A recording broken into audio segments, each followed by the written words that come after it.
Libro de Ruth. Vamos a empezar a estudiar ese libro los domingos. Lo estuvimos estudiando el año pasado en el tiempo de los ayunos. Y muchas de las cosas que dijeron nuestras hermanas en el tiempo de los ayunos, hoy se tocarán una parte y cada domingo, en cada uno de los 4 capítulos, se tocarán el resto. Porque definitivamente fue una mina de oro lo que estudiamos en los ayunos y que nos preparó para este momento de hoy.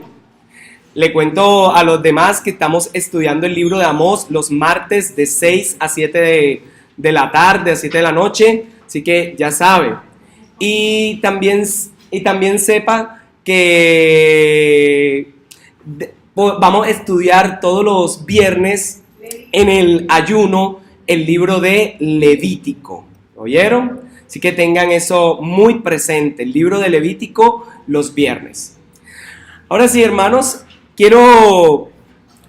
si usted vio la publicidad que estamos mandando, vamos a estudiar el libro de Ruth bajo una premisa: decisiones determinan destinos. Esa es la forma en que vamos a estudiar y a ver a Ruth. Ruth, decisiones determinan destinos. De hecho, es uno de los libros más cortos del Antiguo Testamento y de la Biblia.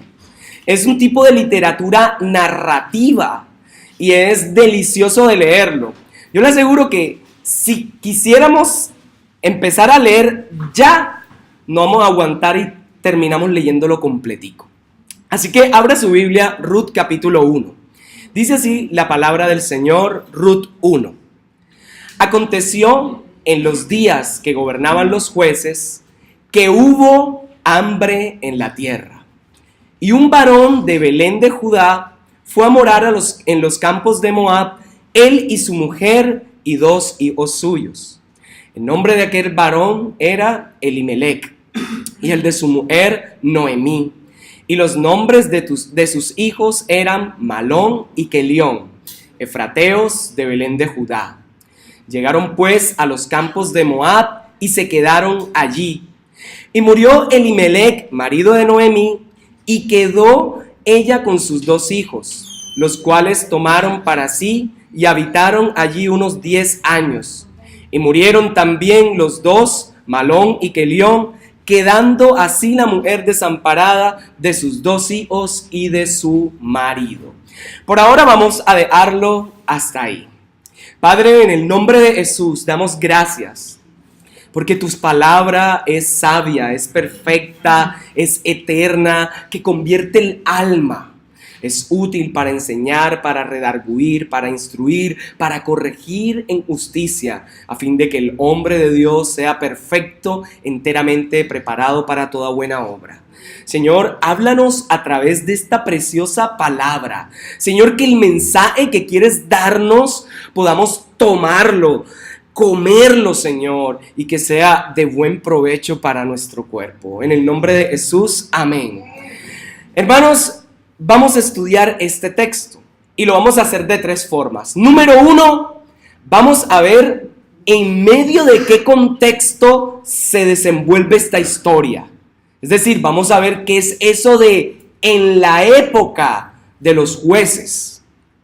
Segundo, vamos a revisar y vamos a estudiar su argumento con su estructura. Es decir, vamos a ver de qué habla el libro. Y por último, vamos a ver las aplicaciones para nosotros hoy.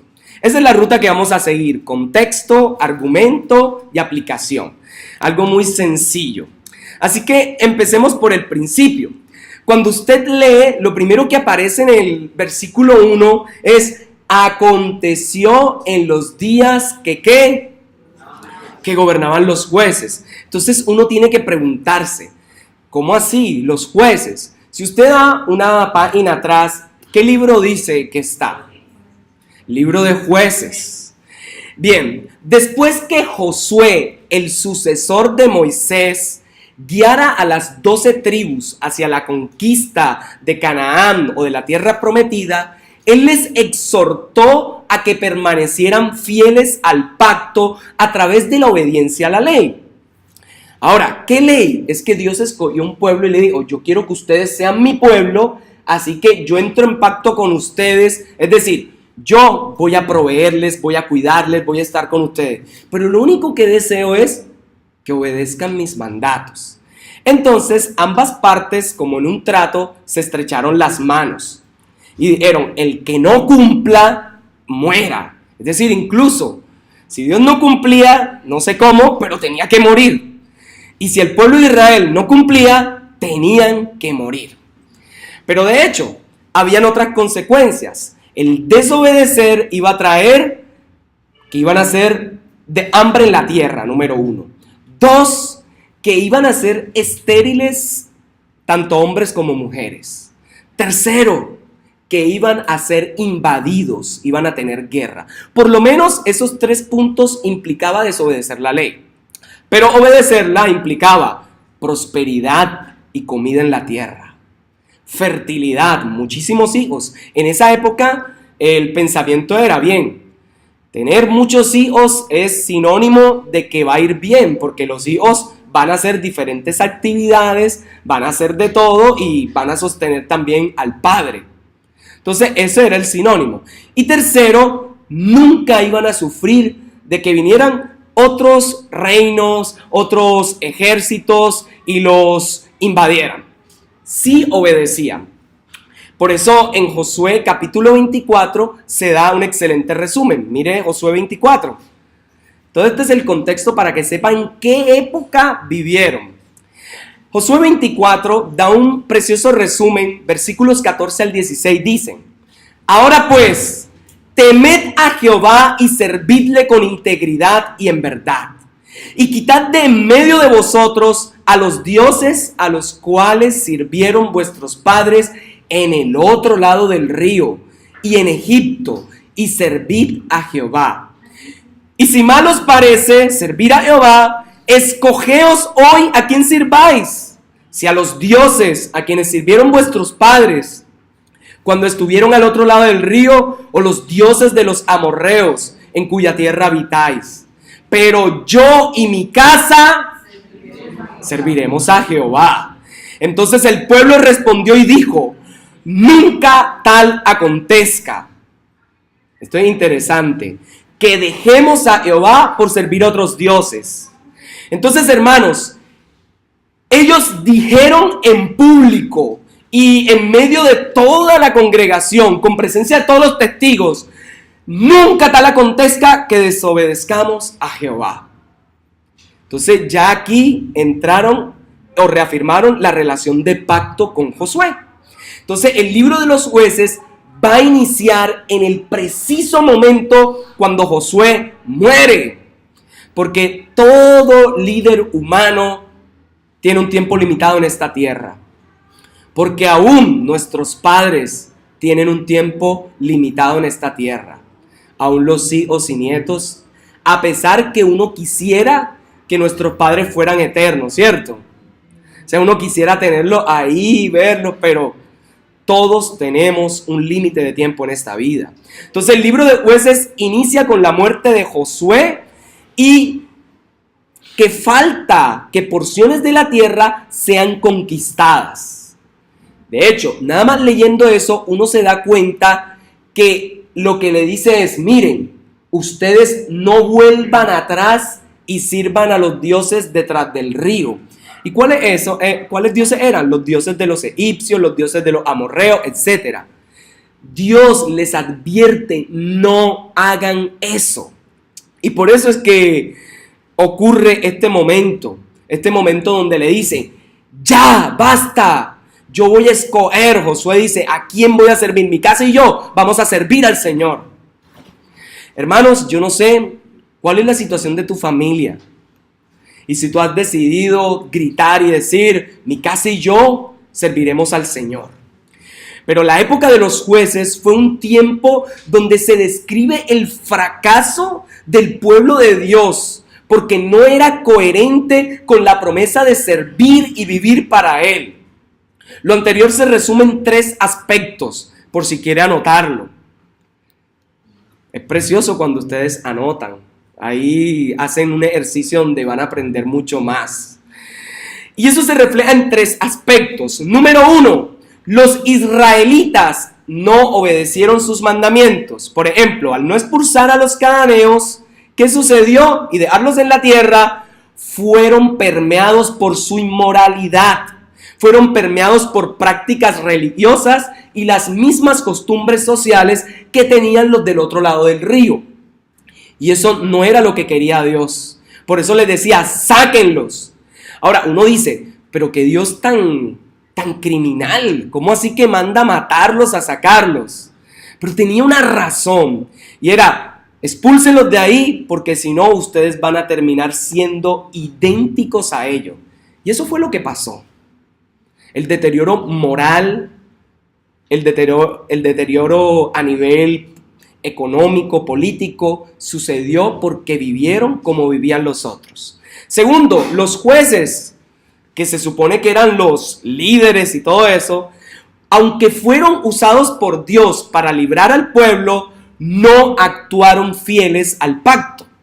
De hecho, cuando usted lee los jueces, usted dice, oye, pero ¿cómo así? Aquí aparece un levita que hace un ídolo y de pronto aparece, como es de la tribu de Leví, dice que él puede adorar a Dios y entonces está en la casa de un señor que lo contrata y después se lo llevan otros hombres de Dan y mejor dicho, se vende al mejor postor.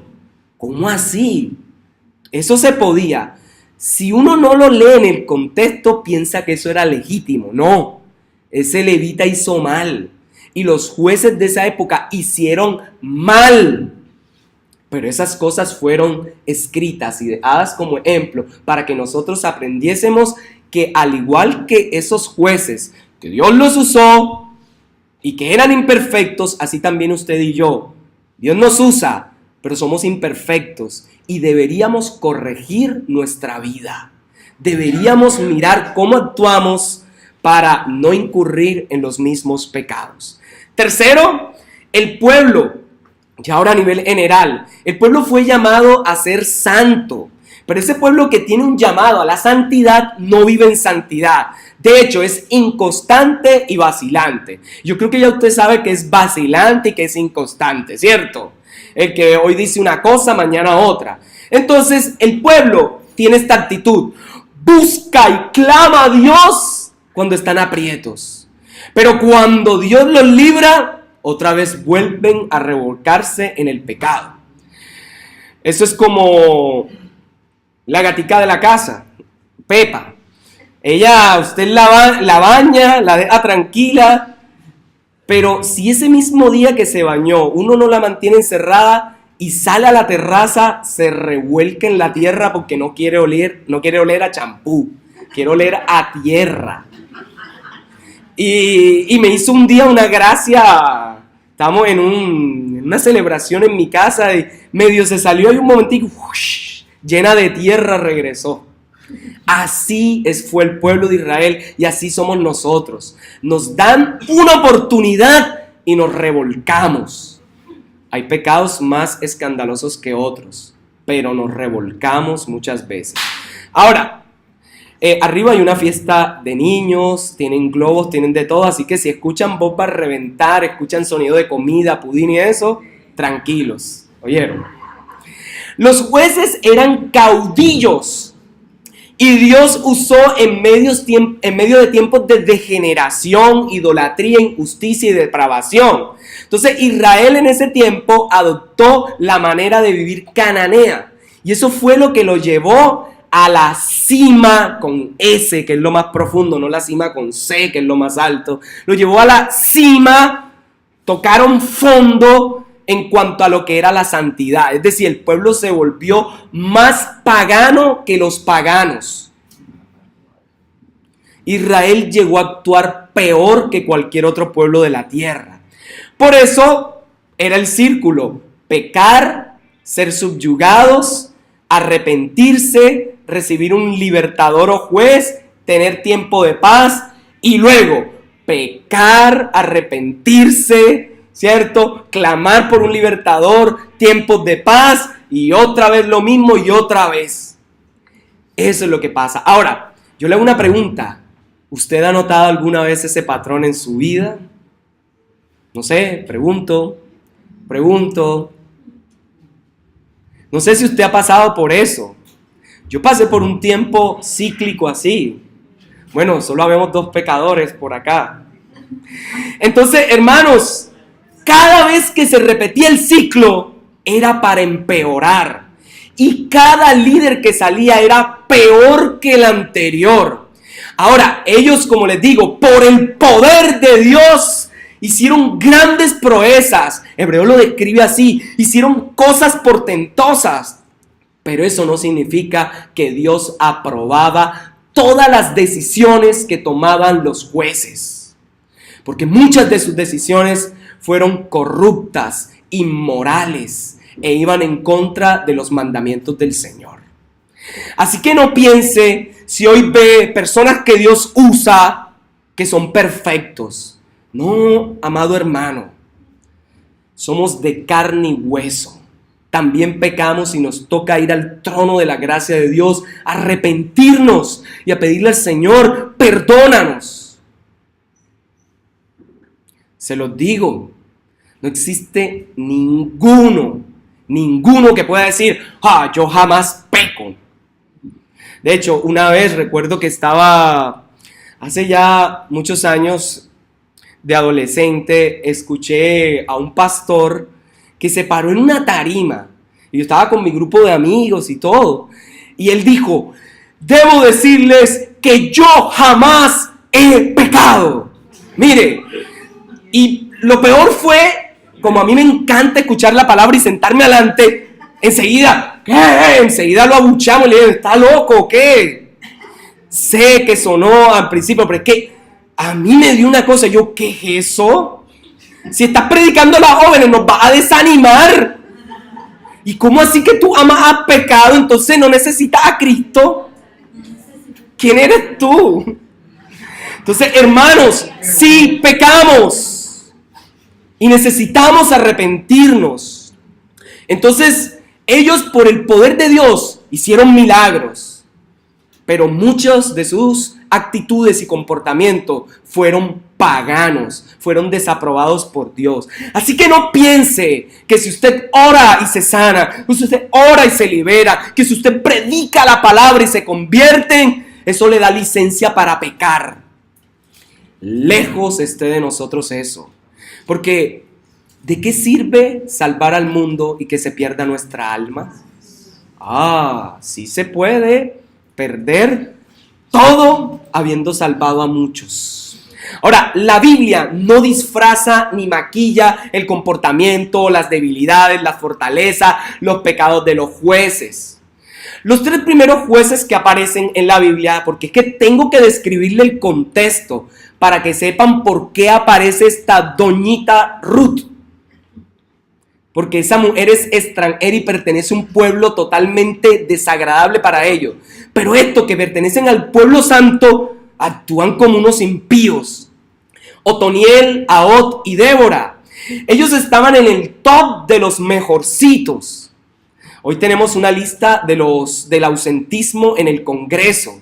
Y tenemos los 10 que más faltan. Bueno, aquí es los 3 mejorcitos. Esos mejorcitos derrotaron a sus enemigos y trajeron paz a ese tiempo, pero a través de acciones sanguinarias. Lea la historia de Otoniel, Ahod y Débora, a ver cómo se siente mientras lo lee. Y esos fueron los mejores de todos. De ahí en adelante vienen 3 que suenan y resuenan, son grandes. El primero, y que van empeorando, el primero se llama Gedeón. Gedeón empieza bien, un hombre que cuando uno lo lee, uno siente: ¡ay, qué hombre tan débil! ¡Qué hombre que pasa dudando! Mejor dicho, le falta decir al texto que era tartamudo o algo así, que se ponía nervioso y empezaba a decir... Pero no, este hombre era débil de carácter, débil de todo. Y a pesar de su cobardía, confía en Dios, recoge todas sus fuerzas y con solo 300 hombres, de ahí salió la película 300, con solo 300 hombres, ¿sabe qué hace? Con valentía acaba con todos los enemigos de Israel. Pero sucede algo, que se le sube el ego y muestra lo que hay en su corazón. ¿Sabe? Su prepotencia le hace asesinar a compatriotas que no le acompañaron a la guerra. Él ni siquiera indaga si las razones son legítimas o qué, y además, ¿quién le daba autoridad a él para matar a sus compatriotas? Pero lo hace. Y segundo, también se le sube el orgullo. ¿Y saben qué hace? Con el botín del oro que recogió, hace un ídolo. Un ídolo. Y cuando él muere, el pueblo de Israel se va a adorar ese ídolo. ¿Qué clase de juez es ese? ¿Qué clase de ejemplo a seguir es? Pero bueno, mejorcito que el que viene, Jefté. Jefté es otro juez, pero este juez, uno dice, bueno, debe venir alguien piadoso. No, esto es un mercenario que se vende al mejor postor. A ruego de los ancianos del pueblo, es contratado para pelear y defender a Israel. Y el hombre es tan bueno que acaba con todos los que le dicen. Es decir, no pela ninguna matanza. Todo lo que le ordenan hacer, lo hace. Y gana y lleva victoria. Pero el problema de él es no que sea un gran militar. El problema de él es la ignorancia acerca de la ley de Dios. Y la ignorancia acerca de la ley de Dios lo lleva a pensar que Dios, Yahvé, Jehová, Dios, el Señor, es idéntico a los dioses paganos. Él dice, sí, Dios debe ser como el Dios de los cananeos, así que yo prometo que si Dios me da la victoria, sacrifico a mi hija virgen. Dicho y hecho. Su ignorancia acerca de quién es Dios, al recibir la victoria, lo lleva ¿a qué? A sacrificar a su hija. Ahora, el último de los jueces es el más popular de todos. Es un hombre que tenía una larga cabellera, guapo. Ya lo mencionaron por acá. Uno no tiene que decir mucho, porque ya se imagina quién es. Hombre que era como una décima parte de guapo de lo que soy yo. Sansón. Santo. Hermano, ¿usted no cree que el corazón alegre hermosea el rostro? Bueno, reciba la guapura. Entonces, hermanos, este Sansón, desde su nacimiento, cuando uno lee el libro de los jueces, uno dice, wow, lo que viene aquí es el ungido, el superjuez, el top. De hecho, yo cuando leo esta historia de Sansón, yo digo, este que viene, ese es. Como cuando en los reinados Corea, esa es. Bueno, ese es. Pero ¿qué sucede? Que a medida que uno lee el relato y él va creciendo, ese hombre no teme a Dios.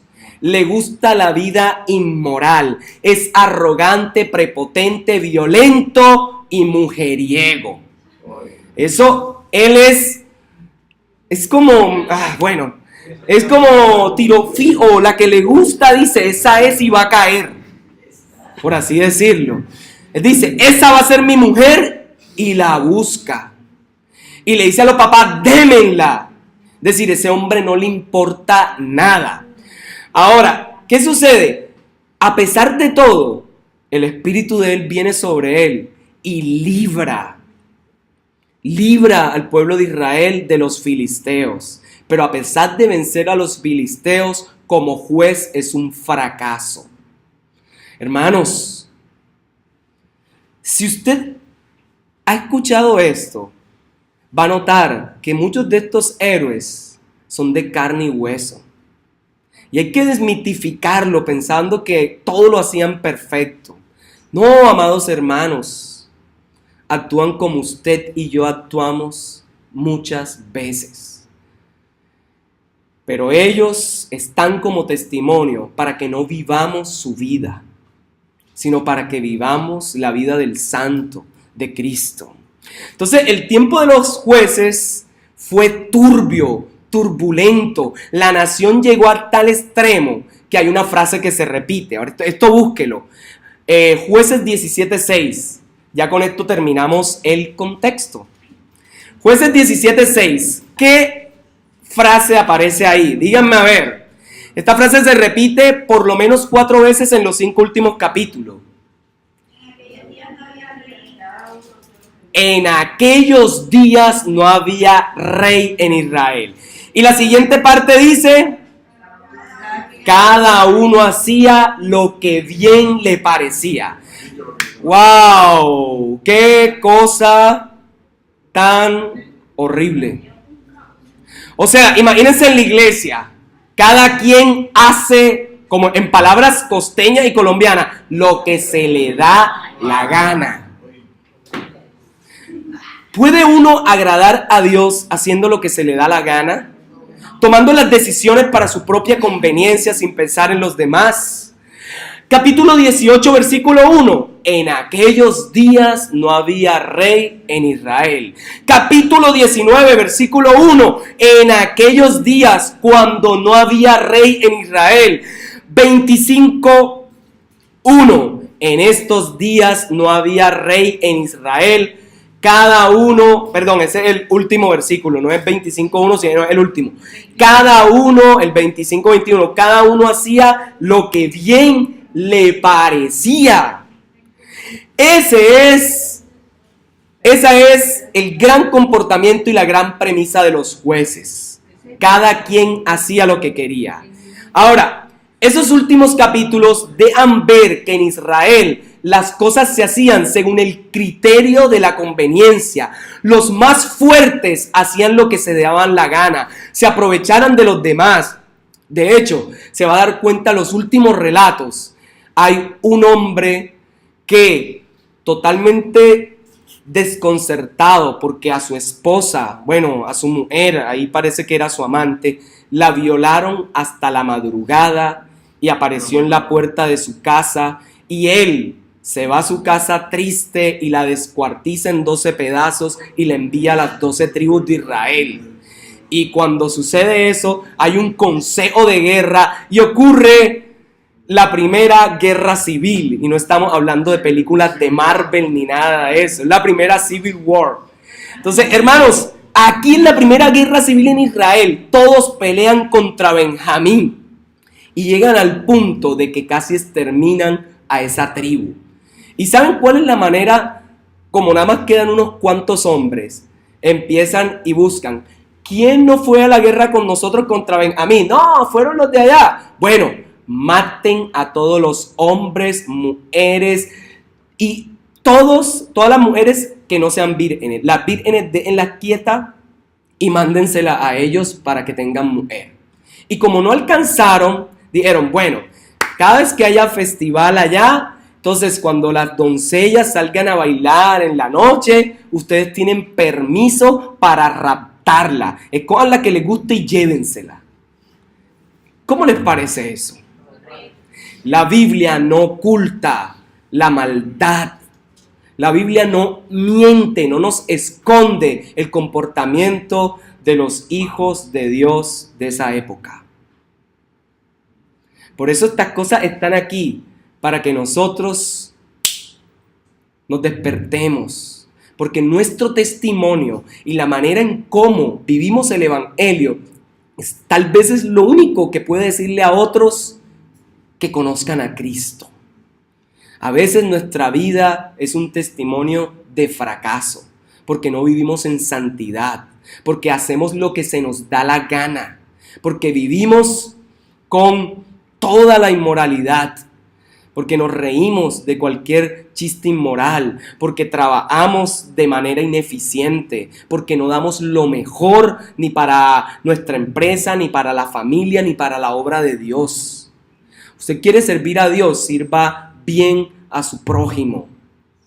Usted quiere alabar a Dios, sea buen vecino, no barra y eche la basura al de al lado. Cuando esté pintando la casa, la reja, no coja y riegue todo para que le quede el piso manchado. Póngale papel, periódico. Y en esas pequeñas acciones uno se da cuenta quién es quién. Ahora, todo eso apunta a algo. La frase, no había rey en Israel, quiere decir, el libro está preparándonos para mostrarnos el origen de la familia de David. Es ahí como se enlaza con Ruth, la moabita. Entonces, el libro de Ruth apunta el argumento a los orígenes familiares del rey David. Pero nos va a mostrar cómo es la vida de los que deciden seguir a Dios, los que deciden seguir el pacto. En el libro de los jueces, Israel, que son los hijos de Dios, no siguieron el pacto. En el libro de Ruth, una moabita de tierras abominables sigue el pacto con Dios.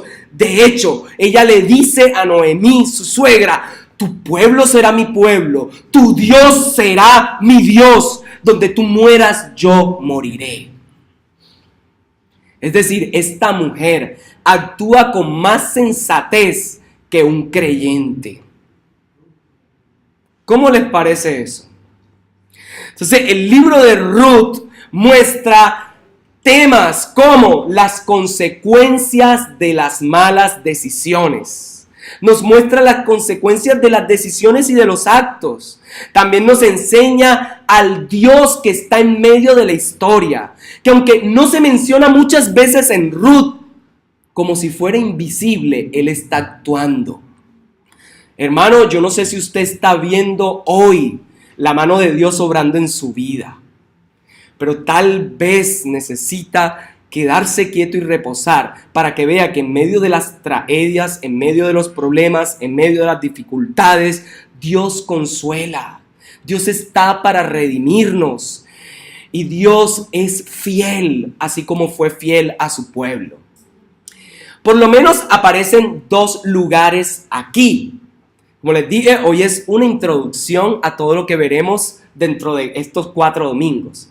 Aparecen dos lugares, pero en el libro de Ruth es importante los nombres.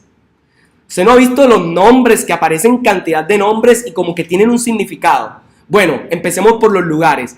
Belén de Judá. ¿Qué significa Belén? Y algunos saben. Casa de pan. Y es la ciudad donde nació el rey David y donde nacerá el Mesías años adelante. Ahora, Judá también se puede traducir como alabanza a Dios. Casa de pan en alabanza a Dios. Y es el lugar que recibe el nombre por causa de un patriarca de una tribu que se llamaba Judá, que era hijo de Jacob y Lea. Y Lea era la maluca de la historia por allá en Génesis, si usted ha leído. Era la que nadie quería, solo decía que tenía los ojos delicados. Y de las demás solo decía, era hermosa, tenía esto, pero ella solo la describen como ojos delicados. Entonces, Belén es casa de pan. Pero lo interesante de esta historia es que la casa de pan se quedó sin pan. Por eso usted mire el primer capítulo, en los primeros versículos dice que en tiempos de los jueces, ¿cierto? Y dice, no había pan. No había pan en Israel. Entonces, la casa de pan se quedó sin pan. Ese es el colmo del panadero. Y la siguiente ciudad que aparece es Moab. Moab quiere decir de su padre. Cuando uno oye eso, de su padre, eso se oye tierno, se oye bonito. ¿Por qué entonces hay tanta condenación a los moabitas? Bueno, vamos a buscar de dónde viene. Según Génesis 19, recibe el nombre porque su fundador fue uno de los descendientes del incesto entre Lot y su hija mayor. Su hija dijo, ay, me voy a quedar sin hijos, emborrachó al papá, lo emborrachó de tal manera que el libro describe que estuvo con ella la noche y cuando amaneció él ni siquiera se dio cuenta ni se acordaba. Después hizo lo mismo la hija menor. De ahí viene Moab. Pero bueno, uno dice, ay, pero eso fue la culpa de ellos. Bueno, ¿qué culpa tiene el niño? Listo, ninguna, vamos. Sigamos. Pero el comportamiento de Moab y de sus descendientes fue repudiable. Hicieron lo malo ante los ojos de Dios. De hecho, cuando Israel sale de Egipto, en el Éxodo, piden pan. Y cuando piden pan a los moabitas, le dicen, para ustedes no hay pan. Así que esta historia tiene como un valor bien fuerte. Los de la casa de pan se van a donde les negaron el pan para ver si le dan pan. Pero le dieron pan, como dicen por ahí. Ahí por si acaso. Ahora, tercero, quiero hacer una aclaración. Usted va a encontrar que dice Efrata, varones efrateos dentro del texto. Bueno, resulta y pasa que en el originalmente Belén era Belén Efrata o era Efrata. De hecho, de allí, según primer libro de Samuel, capítulo 17-12, de ahí vendría el Mesías prometido. De ahí era David, y según Miqueas 5:2, de ahí vendría el Mesías prometido. Por lo tanto, lo que podemos decir es que era la misma ciudad, Belén, Efrata, Efrateo, no hay ningún problema. Ahora vamos con los personajes, porque este libro está lleno de personajes. El primero que aparece, ¿cuál es? Mire su Biblia, dígame.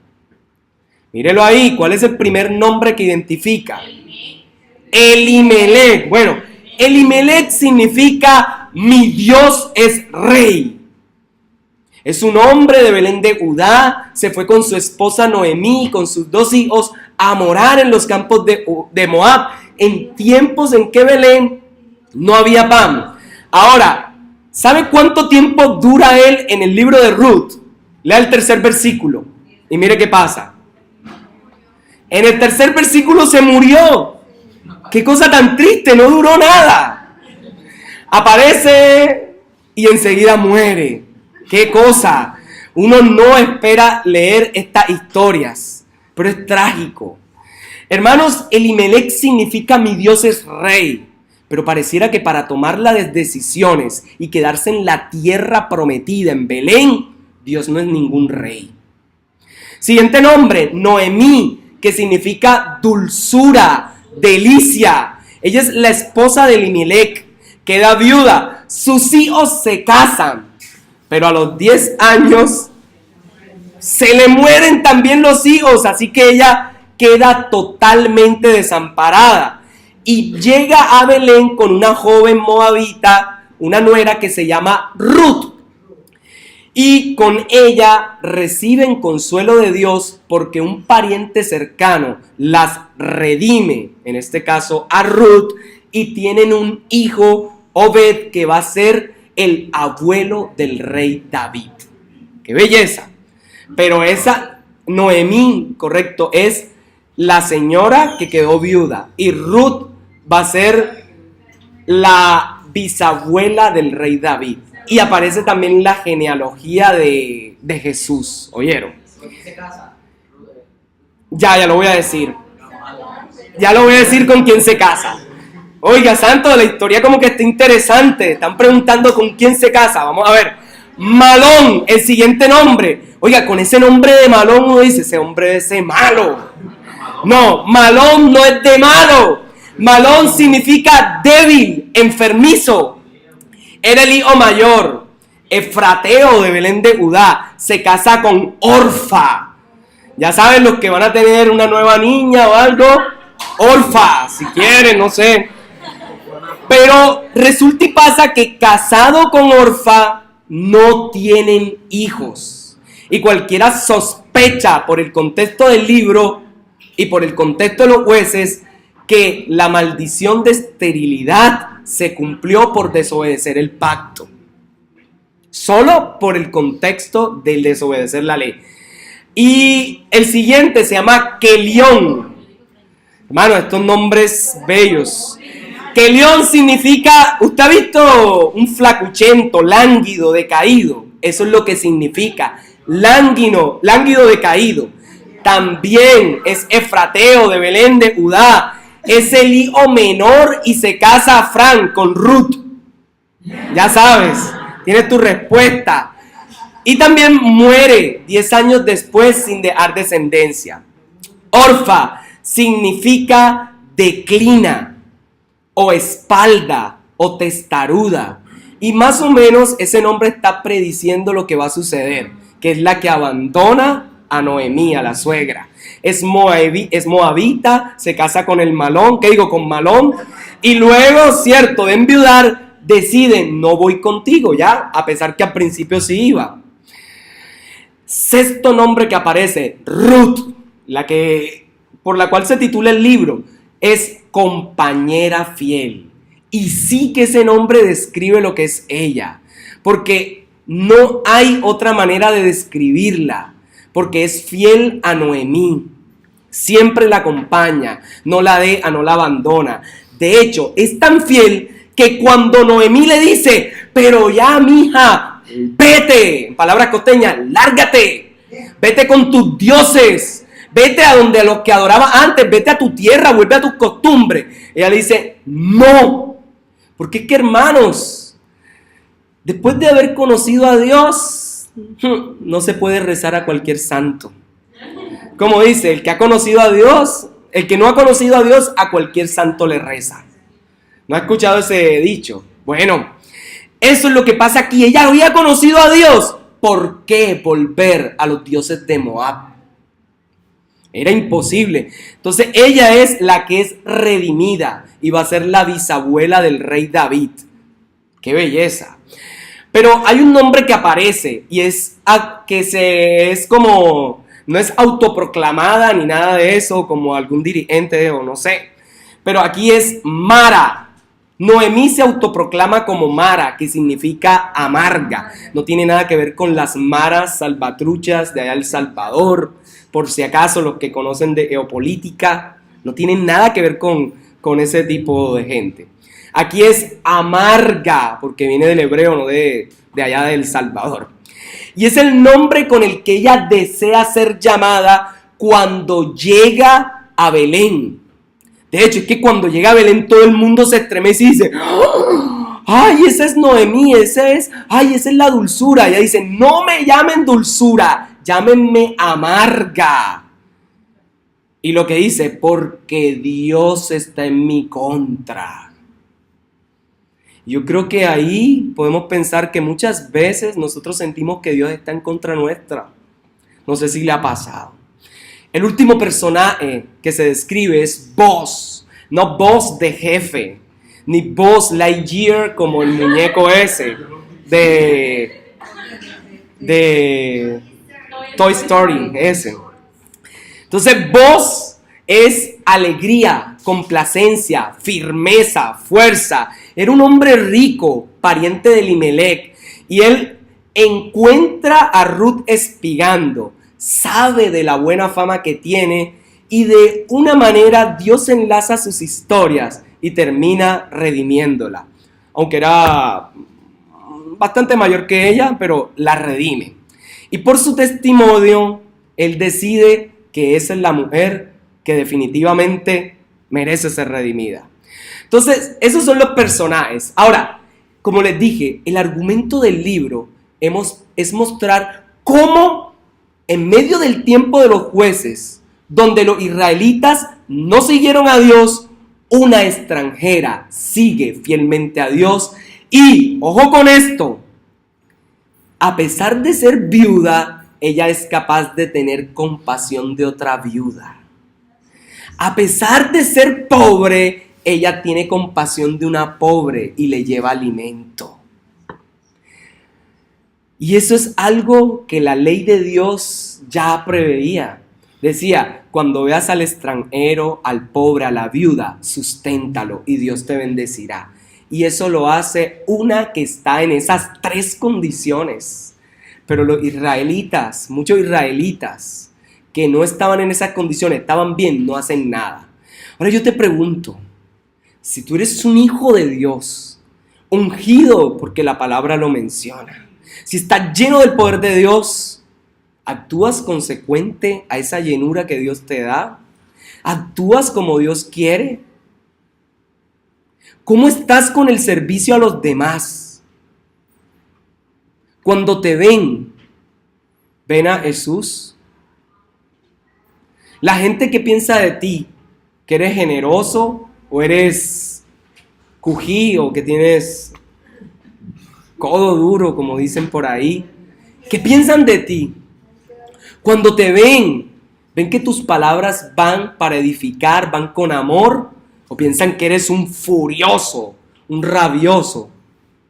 ¿Ah? ¿Qué piensan de ti? Entonces, este texto es precioso. Capítulo 1. Y ya con esto empezamos a cerrar para terminar. La estructura general del texto, al ser un texto narrativo, tiene escenas.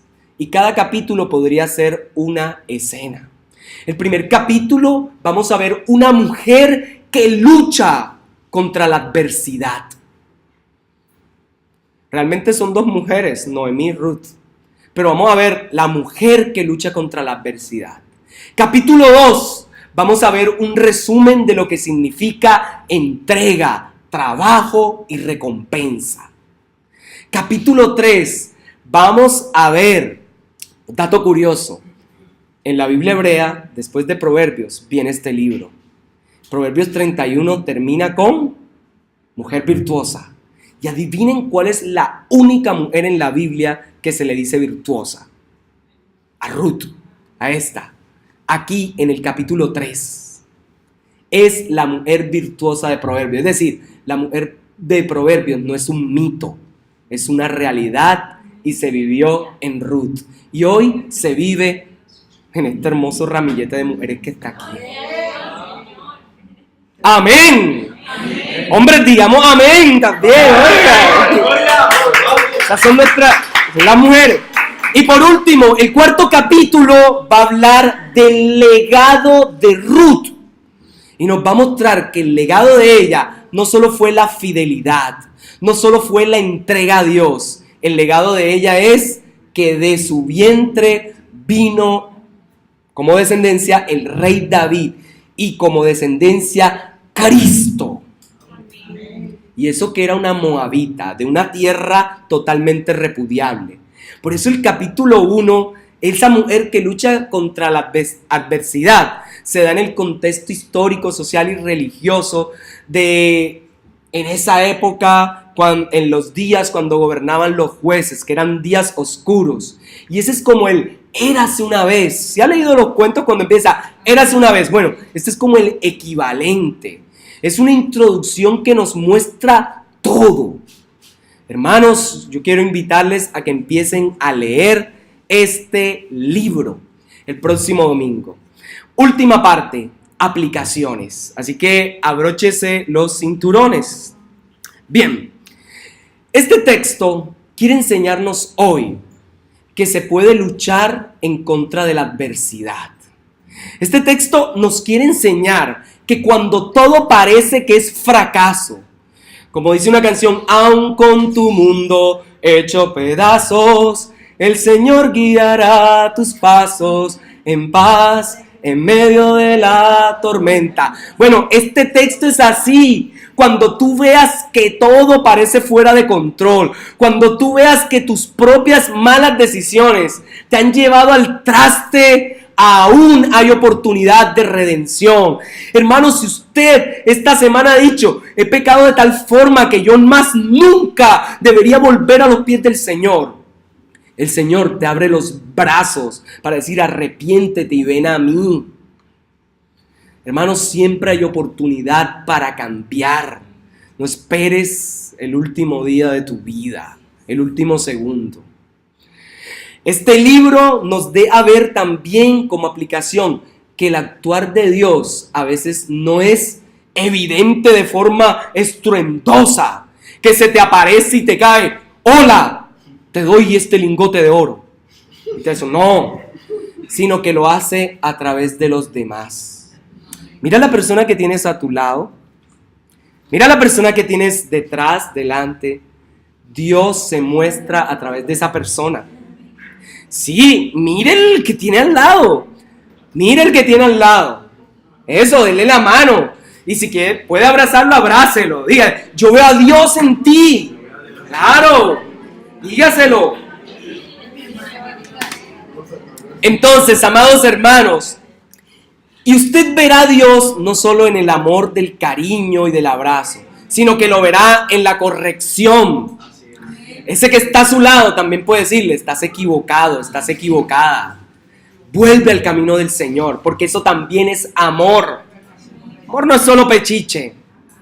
Entonces, esto es hermoso. Ahora, el libro nos quiere dar también algo bien plasmado. Seamos íntegros y generosos como vos.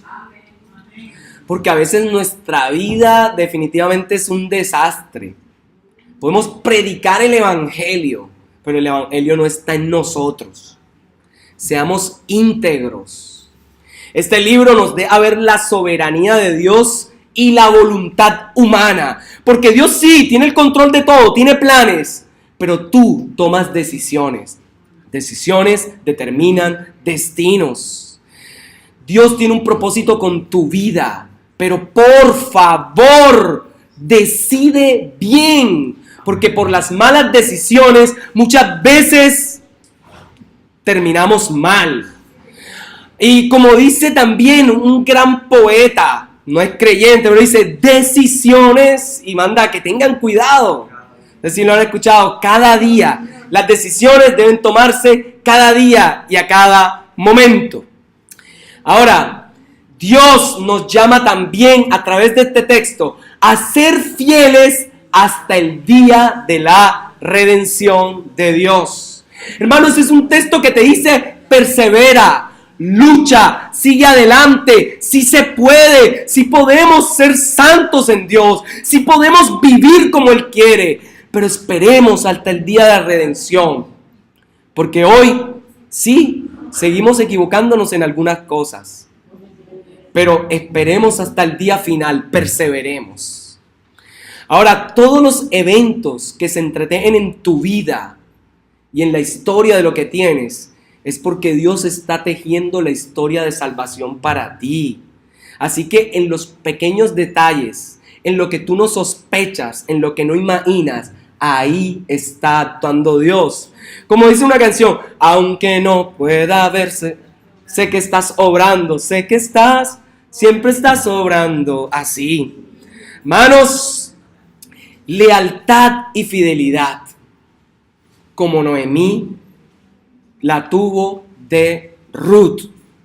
Noemí le dijo, he aquí tu cuñada se ha vuelto a su pueblo y a sus dioses, vuélvete tú tras ella. Noemí respondió, no me ruegues que te deje y me aparte de ti, porque a donde quiera que tú fueres, iré yo, donde quiera que vivieres, viviré. Tu pueblo será mi pueblo y tu Dios será mi Dios. Donde tú murieres. Este texto también nos llama a cuidar la relación entre suegra y nuera. No sé cómo estás con tu suegra. Y también, hombre, entre suegro y yerno, no nuero, yerno. Entre todos, ¿cómo estás con tus suegros? Algunos dicen, bueno, estoy mal porque no los conozco. Que Dios te conceda suegros. Santo, por allá hay aleluya y todo. Aunque no pueda haber estado obrando. Hermanos, Dios llama a que hayan buenas relaciones con los suegros. A veces se ven los suegros o los yernos como un elemento de despojo, como un elemento del mal. De hecho, ¿por qué creen que hay tantos chistes acerca de las suegras? Ah, ya lo dije, porque también hay suegras malas. Hay otras buenas y hay otras. De hecho, el chiste más fuerte que yo he podido ver aparece en unos libros rabínicos de la Mishnah, que dice, esto es un chiste que aparece ahí, aunque no es tan chiste para ellos, que debes diezmar de lo que le des a la suegra. Esto es solo un dato histórico, porque se presume que ella no va a dar diezmo cuando tú le des algo, imagínate. Eso dicen los rabinos. Uno dice, ¿qué extremo es ese? ¿Qué desconfianza? Hasta dice que cuando le daban un mercado algo, presumían que ella no iba a dar o iba a dar ofrenda de eso, así que ellos mismos la daban por adelantado. Pero bueno, cierro el chiste y ese paréntesis. Hermanos, las referencias proféticas de este libro nos llevan a ver a Jesús como aquel del linaje de David. Pero el linaje no es blanqueado, el linaje no es arreglado y puesto bonito. Se deja ver que Jesús vino también de extranjeros, de gente con mala reputación, de gente que ni siquiera uno dice debieron estar. Jesús no esconde sus orígenes. Así que entendamos que todos tenemos oportunidad de entrar al reino de Dios cuando nos arrepentimos, porque el reino de Dios no es por lazo sanguíneo terrenal, es por lazos de la sangre de Cristo, que lava de todo pecado. Hermanos, la soberanía de Dios es la que juega el papel primordial en este libro. Ríndete ante Él, deja de luchar contra Él. Pablo dijo, qué cosa dura es dar cosas contra el aguijón. Es como coger una aguja y tenga su dedo y trate con su dedo de quitarle el filo a la aguja.